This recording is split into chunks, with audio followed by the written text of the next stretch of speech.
കാണുന്നത്. Hello, life in U കെയിലെ ഒരു പുതിയ വീഡിയോയിലേക്ക് എല്ലാവർക്കും സ്വാഗതം. നമ്മൾ ഇന്ന് ചെയ്യുന്ന ഒരു ബീഫ് ഫ്രൈഡ് റൈസ് ആണ്. അപ്പോൾ അതിന് വേണ്ടിയിട്ടുള്ള വെജിറ്റബിൾസ് എല്ലാം കട്ട് ചെയ്യുന്ന ടൈപ്പിലാണ് നമ്മൾ. പറഞ്ഞ ഇതൊരു ബീഫ് ഫ്രൈഡ് റൈസ് ആണ്. ഇതിന് വേണ്ടിയിട്ട് നമ്മൾ പ്രധാനമായിട്ടും വേണ്ടത് ബീഫും, മുട്ട, കുറച്ച് വെജിറ്റബിൾസ് എന്തൊക്കെയാണെന്ന് ഞാൻ പറയാം കേട്ടോ. അപ്പോൾ ഇന്ന് നമ്മുടെ കുക്കിങ്ങിൽ നമ്മുടെ മെയിൻ അസിസ്റ്റൻസ് എന്ന് പറയുന്നത് ഇവർ രണ്ടുപേരാണ്, ഇക്കായും അത്തായും. അപ്പോൾ നമുക്ക് നോക്കാം എങ്ങനെ ഹെൽപ്പ് ചെയ്യുമെന്ന്. വെജിറ്റബിൾസായിട്ട് നമ്മൾ എടുക്കുന്നത് capsicum, spring onion, cabbage, purple cabbage, carrot, beans, പിന്നെ കുറച്ച് കോൺ. ഇത്രയും സാധനങ്ങളാണ് എടുക്കുന്നത്. ഇനി നമ്മൾ അടുത്ത് ചെയ്യുന്നതെന്ന് വെച്ചാൽ നമ്മുടെ ബീഫ് കഴുകി വൃത്തിയാക്കി കുറച്ച് ഉപ്പും കുരുമുളക് പൊടിയും കൂടി ഇട്ടിട്ട് നന്നായിട്ട് വേവിച്ചെടുക്കുക. ഒരു 4-5-6 വിസിൽ കേൾക്കുന്നത് നമ്മുടെ പ്രഷർ കുക്കറിൻ്റെ ഒരു കപ്പാസിറ്റിക്ക് അനുസരിച്ചാണ്. അപ്പോൾ ഉപ്പിട്ട് വേവിച്ച് റെഡിയാക്കി എടുക്കുക. നമുക്ക് നോക്കാം. അപ്പോൾ നമ്മൾ ബീഫ് സെലക്ട് ചെയ്യുമ്പോൾ മെയിനായിട്ട് മാക്സിമം നമ്മൾ എല്ലില്ലാത്ത ബീഫ് വേണം സെലക്ട് ചെയ്യാനായിട്ട്. എന്നിട്ട് നമ്മൾ നന്നായിട്ട് അത് വേവിച്ചെടുക്കണം. ഇത് വേവിച്ച് നമ്മൾ ഒരു മിക്സിയിലിട്ട് നന്നായിട്ട് ക്രഷ് ചെയ്തോ അല്ലെങ്കിൽ ഒരു ക്രഷറിനകത്തിട്ട് നന്നായിട്ട് മിക്സാക്കി എടുക്കണം. ഇനി കാണുന്നത് അരിയാണ്. അരി വേവിക്കുന്നത് എങ്ങനെയാണെന്ന് വെച്ചാൽ ഒരു അരമണിക്കൂർ അരി കുതിർത്ത് വെക്കുക. എന്നിട്ട് നന്നായിട്ട് നമുക്കിഷ്ടത്തിന് ഞാനൊരു 3 കപ്പ് വെള്ളം എടുത്തേക്കുന്നത്. ഒരു കപ്പ് അരിക്ക് 3 കപ്പ് വെള്ളം എന്നുള്ള രീതിക്ക് എടുത്തേക്കുന്നത്. എന്നിട്ട് ഇതിനകത്തേക്ക് ഒരു നാരങ്ങയും കൂടി പിഴിഞ്ഞൊഴിക്കുക. ഇതെന്തിനാണെന്ന് വെച്ചാൽ അരികൾ പരസ്പരം സ്റ്റിക്കാകാതിരിക്കുകയാണ്. ഇനി നമ്മളൊരു പാൻ ചൂടാക്കിയതിന് ശേഷം അതിനകത്തേക്ക് നമ്മളൊരു 3 മുട്ട പൊട്ടിച്ച് നന്നായിട്ട് ചിക്കിയെടുത്ത് ഒരു പാത്രത്തിലേക്ക് മാറ്റി വെക്കുക. ഇനി നമ്മൾ അതേ പാനിൽ തന്നെ കുറച്ച് എണ്ണ ഒഴിച്ച്, നമ്മളിപ്പോൾ നമ്മുടെ വെളിച്ചെണ്ണയല്ല ചേർക്കുന്നത്, പാം ഓയിലോ അങ്ങനെ എന്തെങ്കിലും റിഫൈൻഡ് ഓയിലുകളാണ്. കുറച്ച് വെളിച്ചെണ്ണ ചൂടാക്കിയിട്ട് ആദ്യം ഒരു 2 വെളുത്തുള്ളി ചെറുതായിട്ട് അരിഞ്ഞത് അതിനകത്തേക്ക് ഇടുക. എന്നിട്ട് മൂപ്പിക്കുക. പിന്നെ നമ്മുടെ ഓരോ പച്ചക്കറികളില്ലേ അതെല്ലാം അതിനകത്തേക്ക് ചേർക്കുക. പച്ചക്കറികളായിട്ട് ആദ്യം ചേർക്കുമ്പോൾ ഞാൻ എപ്പോഴും പറയും, നമ്മൾ ഫ്രോസനായിട്ട് എന്തെങ്കിലും പച്ചക്കറികളൊക്കെ എടുത്തിട്ടുണ്ടെങ്കിൽ അത് ആദ്യം ചേർക്കുക. അതിന് ശേഷം മാത്രം നമ്മുടെ ഫ്രഷ് ചേർത്താൽ മതിയാവും. നമ്മുടെ വെളുത്തുള്ളി എല്ലാം മൂത്ത് വന്നിട്ടുണ്ട്. അതിന് ശേഷം നമ്മുടെ ഫ്രോസൺ വെജിറ്റബിൾസ് എല്ലാം ഇട്ടു. അതായത് ഞാനിപ്പോൾ ക്യാരറ്റും കോണും നമ്മുടെ ഗ്രീൻ പീസും എല്ലാം ഫ്രോസനായിട്ടുള്ളതേ ഉണ്ടായിരുന്നുള്ളൂ. അതുകൊണ്ട് തന്നെ ഞാൻ അത് ആദ്യം ചേർത്ത് ജസ്റ്റ് ഒന്ന് മൂത്ത് റെഡിയായി വന്നപ്പോഴത്തേക്കാണ് ബാക്കിയുള്ള വെജിറ്റബിൾസ് ചേർക്കുന്നത്. അപ്പോൾ നമ്മൾ എപ്പോഴും മേക്ക് ഷുവർ ചെയ്യേണ്ടത് തീ മാക്സിമം ആയിരിക്കണം, ഹൈ ഫ്ലെയിമിലായിരിക്കണം. എന്നിട്ട് അധികം വേവാൻ പാടില്ല. പെട്ടെന്ന് തന്നെ ഓരോന്ന് ചേർത്ത് ഇളക്കിക്കൊണ്ടിരിക്കണം. എന്നുവെച്ചാൽ ഈ നമ്മുടെ ഫ്രൈഡ് റൈസ് ഒരു ചൈനീസ് റെസിപ്പി ആയതുകൊണ്ട് തന്നെ ഹൈ ഫ്ലെയിമിലായിരിക്കുക, ക്വിക്ക് കുക്കിംഗ് ആയിരിക്കുക. അതാണ് അതിൻ്റെ ഒരു മെയിൻ ഉദ്ദേശം എന്ന് പറയുന്നത്. അപ്പോൾ നമ്മൾ ഹൈ ഫ്ലെയിമിലിട്ട് ഈ ഫ്രോസൺ വെജിറ്റബിൾസ് വെന്ത് കഴിഞ്ഞാൽ ഉടനെ തന്നെ ബാക്കിയുള്ള വെജിറ്റബിൾസ് നമുക്ക് ചേർക്കാം. നമുക്ക് എന്ത് വെജിറ്റബിൾസ് വേണമെങ്കിലും എടുക്കാം. ഇവിടെ ഇപ്പോൾ ഞാൻ എടുത്തേക്കുന്ന ക്യാബേജാണ്, പർപ്പിൾ ക്യാബേജാണ്. ഞാനൊരു നോർമൽ ക്യാബേജ് ട്രൈ ചെയ്തിട്ടുണ്ട്. അപ്പോൾ പർപ്പിൾ ക്യാബേജ് ആകുമ്പോൾ എന്തെങ്കിലും വ്യത്യാസം ഉണ്ടോ എന്നറിയാൻ വേണ്ടിയിട്ടാണ് ഇത് ട്രൈ ചെയ്തത്. ഫസ്റ്റ് നമ്മൾ പർപ്പിൾ ക്യാബേജ് ചേർത്തിട്ട് നന്നായിട്ട് മിക്സ് ചെയ്യുക. അത് ഏകദേശം ഒരു മിനിറ്റ് നമ്മൾ 30 സെക്കൻഡ് അത് നന്നായിട്ട് മിക്സ് ചെയ്തതിന് ശേഷം നമുക്ക് ബാക്കിയുള്ള ഓരോ വെജിറ്റബിൾസായിട്ട് ചേർത്ത് കൊടുക്കാം. ക്യാബേജ് കഴിഞ്ഞാൽ അടുത്ത ഒരു സ്റ്റെപ്പെന്ന് ഞാൻ പറയുന്നത് നമ്മുടെ സ്പ്രിംഗ് ഒണിയൻ ആയിരിക്കും. സ്പ്രിംഗ് ഒണിയൻ്റെ വൈറ്റ് പോർഷനാണ് നമ്മളിപ്പോൾ ആദ്യം ചേർക്കുന്നത്. ആ ഗ്രീൻ പോർഷൻ നമ്മൾ വെച്ചേക്കും.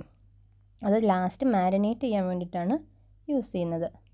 അപ്പോൾ അതും ഈ പറഞ്ഞ പോലെ ബാക്കി വെജിറ്റബിൾസായിട്ട് നന്നായിട്ട് മിക്സ് ആകുന്നവരെ ഒരു 30 സെക്കൻഡ് നന്നായിട്ട് ഇളക്കി കൊടുക്കുക. അതിനുശേഷം നമ്മൾ ക്യാപ്സിക്കം കൂടി ആഡ് ചെയ്യുക. ക്യാപ്സിക്കം നിങ്ങൾക്ക് ഇഷ്ടമുള്ള കളർ എടുക്കാം. ഇവിടെ ഇപ്പോൾ ഞാൻ ബാക്കി ആ ഒരു യെല്ലോ കളർ ഇല്ലാത്തത് കൊണ്ടാണ് യെല്ലോ കളർ ക്യാപ്സിക്കം തന്നെ ചൂസ് ചെയ്തത്. ഇതിന് ശേഷം ഈ പറഞ്ഞതുപോലെ ഹൈ ഫ്ലെയിമിലിട്ടിട്ട് എല്ലാ വെജിറ്റബിൾസും കൂടി നന്നായിട്ട് മിക്സ് ചെയ്ത് കൈവിടാതെ ഇളക്കി കൊടുക്കുക. പച്ചക്കറികളിലേക്ക് നമ്മൾ ആവശ്യമുള്ള ഉപ്പ് ചേർക്കണം. എന്നിട്ട് വേണം ഇളക്കാനായിട്ട്. അതിനുശേഷം നമ്മൾ നേരത്തെ പ്രിപ്പയർ ചെയ്ത് മാറ്റി വെച്ചേക്കുന്ന എഗ്ഗില്ലേ അത് ആഡ് ചെയ്ത് കൊടുക്കുക. അതും ആഡ് ചെയ്തതിന് ശേഷം ഹൈ ഫ്ലെയിമിൽ തന്നെ വീണ്ടും നന്നായിട്ട് മിക്സ് ചെയ്യുക. ഈ വെജിറ്റബിൾസ് എല്ലാം നന്നായിട്ട് സോട്ടായി നമ്മുടെ എഗ്ഗുമായിട്ട് മിക്സായി വരുന്നത് വരെ നമ്മൾ നന്നായിട്ട് ഇളക്കി കൊടുത്തുകൊണ്ടിരിക്കുക. നന്നായിട്ട് മിക്സ് ചെയ്യുക.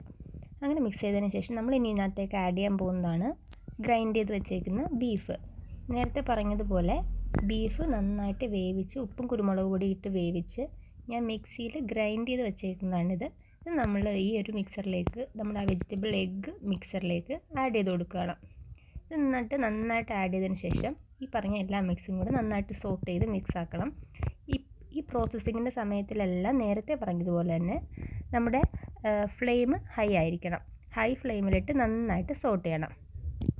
ഈ വെജിറ്റബിളും ഈ എഗ്ഗും ഈ ബീഫും കൂടെ നന്നായിട്ട് മിക്സ് ചെയ്ത് വരുമ്പോഴാണ് നമ്മൾ ഇനി ഇതിനകത്ത് നമ്മുടെ സോസുകൾ ആഡ് ചെയ്യാൻ പോകുന്നത്.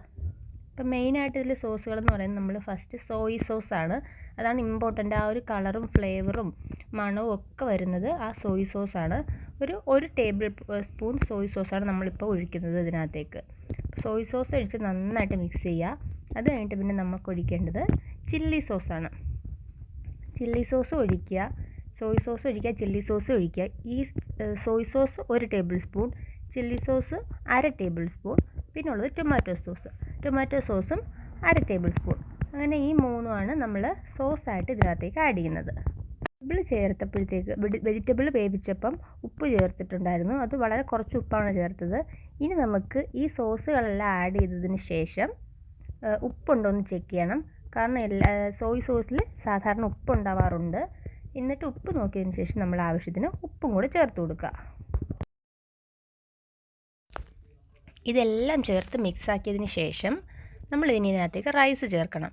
നേരത്തെ നമ്മൾ വേവിച്ച് റെഡിയാക്കി വെച്ചേക്കുന്ന റൈസ് ഈ മിക്സിലേക്ക് ചേർക്കണം. ഈ റൈസ് നമ്മൾ വേവിച്ച് ജസ്റ്റ് ഒന്ന് തിളച്ച് ഒരു അരപ്പരുവാകുമ്പോൾ തന്നെ നമ്മൾ എടുത്ത് തണുക്കാനായിട്ട് മാറ്റി വെക്കണം. ഞാൻ സാധാരണ നമ്മളൊരു പാത്രത്തിൽ നിരത്തി വെക്കുക ചെയ്യേണ്ടത്. ഞാൻ പക്ഷേ ഈ സ്ട്രെയിനറിനകത്ത് തന്നെ ഇട്ടതെന്ന് വെച്ചാൽ ചൂടുവെള്ളം സ്ട്രെയിൻ ചെയ്തതിന് ശേഷം ഞാൻ നന്നായിട്ട് തണുത്ത വെള്ളം അതിനകത്തോട്ട് റൺ ചെയ്തായിരുന്നു. അപ്പോൾ അത് ചൂടാകില്ല, തമ്മിൽ ഒട്ടിപ്പിടിക്കില്ല എന്ന് എനിക്കുള്ളൊരു കോൺഫിഡൻസ് കൊണ്ടാണ് ഞാനത് വെച്ചത്. എന്തായാലും അത് സക്സസ് ആയി. അടുത്തതാണ് നമ്മുടെ മെയിൻ പ്രോസസ്സ് എന്ന് പറയുന്നത് മിക്സിങ്. ഒരു ഫ്രൈഡ് റൈസിൻ്റെ മിക്സിങ്ങിലാണ് അതിൻ്റെ ടേസ്റ്റ് ഉള്ളത്. അപ്പോൾ ഞാൻ നമ്മൾ കാര്യമായിട്ട് തന്നെ മിക്സ് ചെയ്യണം. അപ്പോൾ അത്ര സ്ട്രോങ് ഇനഫ് അല്ലാത്തതുകൊണ്ട് ഞാൻ എൻ്റെ ഹസ്ബൻഡിന് കൈമാറി. അപ്പം ഇക്ക നന്നായിട്ട് മിക്സ് ചെയ്യാണ്. നമ്മൾ ഈ മിക്സ് ചെയ്യുമ്പോഴത്തേക്കും 1 ടീസ്പൂൺ കുരുമുളക് പൊടിയും നമ്മൾ നേരത്തെ മാറ്റി വെച്ചിരുന്ന സ്പ്രിംഗ് ഒണിയൻ്റെ ആ ഗ്രീൻ പോർഷനില്ലേ, ആ പോർഷനും കൂടി ഇതിനകത്തിട്ടിട്ട് വേണം നന്നായിട്ട് മിക്സ് ചെയ്യാൻ. അപ്പം നന്നായിട്ട് മിക്സ് ചെയ്യുക. ഒരു വൈറ്റ് പോർഷൻ, ആ റൈസിൻ്റെ ഒരു വൈറ്റ് റൈസ് പോലും കാണാൻ പാടില്ല. ഫുൾ ആ കളർ ചേഞ്ചായി ആ ഒരു ഡിസൈഡ് കളറിൽ വരണം. അതായത് എല്ലാ റൈസ് പോർഷനും ഒരേ കളറിൽ നിൽക്കണം. അതാണ് അതിൻ്റെ കൺസിസ്റ്റൻസി. അപ്പോൾ നമ്മുടെ ഫുഡ് റെഡി ആയിട്ടുണ്ട്. നമുക്കിനി അത് സെർവ് ചെയ്യാം. ഇതാണ് ഇപ്പോൾ ഫ്രൈഡ് റൈസ്. നല്ല ടേസ്റ്റ് ഉണ്ട് കേട്ടോ, നല്ല മണമൊക്കെ ഉണ്ട്. ഇക്കാട് ചോദിച്ചു നോക്കാം. ഇക്ക എങ്ങനെയുണ്ട്? Super, thank you. അപ്പോൾ ഫുഡ് എങ്ങനെയുണ്ട് പറയടാ. അപ്പോൾ സഫു അങ്ങനെ ലവ്ലി എന്നൊക്കെ പറഞ്ഞ ഫുഡാണ്. ഇത്രയേ ഉള്ളൂ. അപ്പോൾ ട്രൈ ചെയ്ത് വെക്കുക. ഇഷ്ടപ്പെട്ടാൽ ലൈക്ക് ചെയ്യുക, കമൻറ്റ് ചെയ്യുക, സബ്സ്ക്രൈബ് ചെയ്യുക. Thank you, by.